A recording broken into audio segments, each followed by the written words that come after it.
शनिदेव की ये कथा अत्यंत मार्मिक मानी जाती है, जो ये समझाती है कि क्यों उनकी सीधी दृष्टि को विनाशकारी माना जाता है।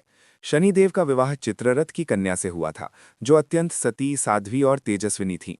एक बार संतान प्राप्ति की इच्छा से वे शनिदेव के पास पहुंची, लेकिन उस समय शनिदेव अपने आराध्य भगवान श्री कृष्ण के गहन ध्यान में लीन थे और उन्हें बाहरी संसार का कोई बोध नहीं था।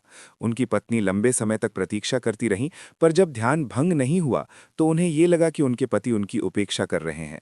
इसी क्षण क्रोध के वशीभूत होकर उन्होंने शनिदेव को श्राप दिया कि आज से वे जिसे भी अपनी सीधी दृष्टि से देखेंगे उसका सर्वनाश हो जाएगा। ध्यान टूटने पर शनिदेव को अपनी भूल का एहसास हुआ और पत्नी को भी अपने क्रोध पर पश्चाताप हुआ, किंतु दिया गया श्राप वापस नहीं लिया जा सका। तभी से श्राप के दुष्प्रभाव से संसार को बचाने के लिए शनिदेव अपनी गर्दन नीची रखकर चलते हैं और किसी पर सीधे दृष्टि नहीं डालते, ताकि किसी निर्दोष का अनिष्ट ना हो। इसी कारण कहा जाता है कि शनिदेव की मूर्ति के ठीक सामने खड़े होकर दर्शन नहीं करने चाहिए, बल्कि दाईं या बाईं ओर से प्रार्थना करनी चाहिए और उनकी आंखों में सीधे नहीं देखना चाहिए। इसी से जुड़ी एक अन्य कथा में बताया जाता है कि गणेश जी के जन्म पर जब सभी देवता आशीर्वाद देने आए, तब शनिदेव भी वहां उपस्थित थे, लेकिन उन्होंने अपनी नजरें नीची रखीं।